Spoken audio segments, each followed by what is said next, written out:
When you've got autism and ADHD, your brain can get a little bit spicy. We already talked in another video about 5 contradictions of ADHD. If you haven't seen it yet, check that out next. Because of course there aren't just 5 contradictions. Just like the ADHD brain doesn't just battle itself once in a while. It's got a full-time war room. So here are 5 more contradictions of having an autistic ADHD brain. Because the more, the merrier, right? Number 1, you want to complete a task in order, but also keep coming up with deviations. You sit down to do a task in the right order. You have a plan. It's clear, and nothing is going to make you deviate. Except 5 minutes in when your ADHD brain thinks it's found a better way. But then it decides that instead of continuing what you did, you need to research this one thing. And maybe get in the car and get this one tool that'll help you do that one thing. And then you need to rearrange the furniture. But first, you'd better reorganize the closet. Let's get out some storage bins. Oh, you don't have enough. Time to go shopping. And while you're shopping for that, might as well get the tools for that other improvement you've been thinking about. And suddenly, you're 5 side projects deep, and no progress has been made on that first thing. And that was your entire plan for the day. So while your autistic brain is screaming, "Stick to the plan!" your ADHD brain is constantly pulling you off in other directions, creating deviations. So your brain might need order and structure, but it also thrives on finding alternative paths and being spontaneous, which is where your own brain lands you in the diarrhea chamber or in burrito state, overwhelmed and wondering how this happened to you again.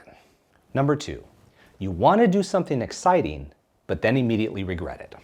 You get a fun idea. Something to break the monotony of your daily routines because your ADHD brain is bored. Maybe it's going to an event or going to try a new restaurant nearby or riding a rhino buck naked through downtown Chicago.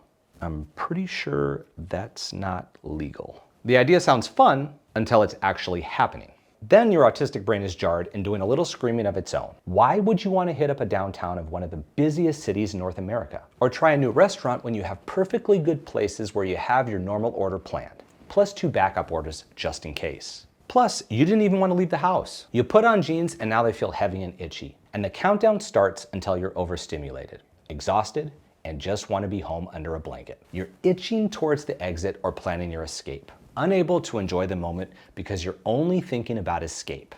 And possibly that rhino. And the real irony? This was your idea. Yup. You might take hours or days to remember that as you tell your partner. I told you I didn't want to do that. Why do you always make me do that? So sorry, Debbie. So sorry. It's okay. I still love you.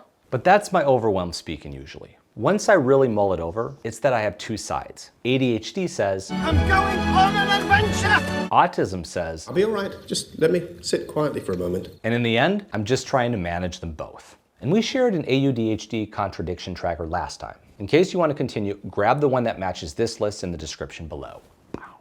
Number 3, you're sensory seeking, but also sensory avoidant.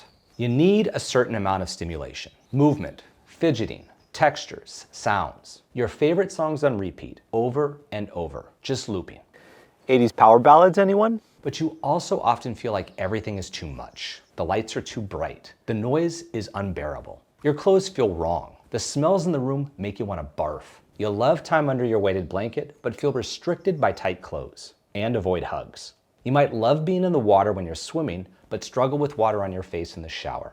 Both can be true, but they're still confusing. Your brain seems to constantly flip-flop between needing more input and being overwhelmed by input. It might depend on the day, the specific thing, or how much sleep you got last night. So you blast music to focus, then get overstimulated by the sound of the TV and need silence, which can be pretty hard to explain to someone else. Kinda makes you feel a little bit shy.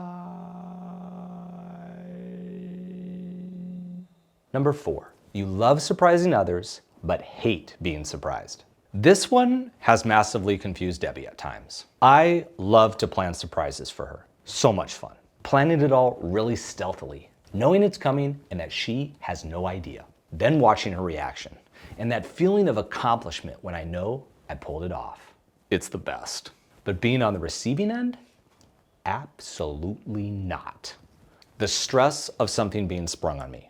Being worried my face is looking appropriate. And notice I didn't say my face matching my feelings, because the feelings are not usually good in that moment. It's panic, sudden changes, no time to mentally prepare, the feeling of zero control. It's an instant nightmare. Plus, what if I don't like the surprise? Even if I don't like it, will there be more surprises to go with it? What if I'm disappointed? How do I go on with the day or the evening and pretend like everything's okay?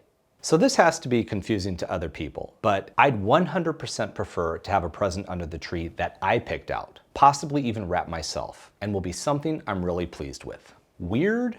Maybe. But half the time with my ADHD at play, I forgot what it was before it's even time to open it. Yes, Christmas presents are really frequently a surprise for me and the people I've gotten gifts for, because I forgot what was there, even when I was the one getting them. And since I love surprising other people, it's a double bonus. But do it to me, and you might just send me into the bathroom for the majority of the holidays. And even worse if you just show up to my house and I don't know you're coming.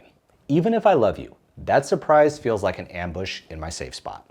Number 5, finished versus half done.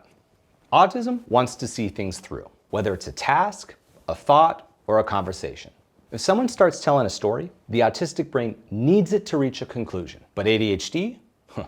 ADHD is already 5 thoughts ahead, jumping from topic to topic, leaving conversations, projects, and even daily tasks half finished. But ADHD can also want it done, because then it's one less thing to remember and go back to. And then we can jump into something new, or 5 somethings. So a lot of the time, autism wants closure, completion, follow through, done. ADHD often leaves things everywhere. Half-finished ideas, mid-story tangents, 42 open browser tabs with no memory of why they were opened. You get the picture. So often, when you have both, you're stuck, balancing the 2 sides, procrastinating, hyperfixating on finishing, and somehow overwhelming yourself with it all, especially when it's crunch time. And your time blindness means you didn't realize those things would take so much more time than you planned. Right before the deadline that you set for yourself.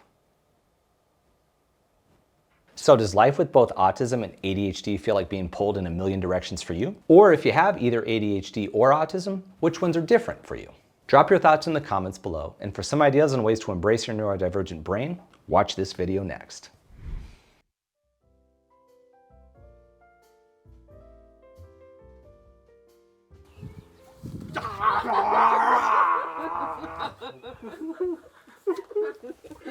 Okay.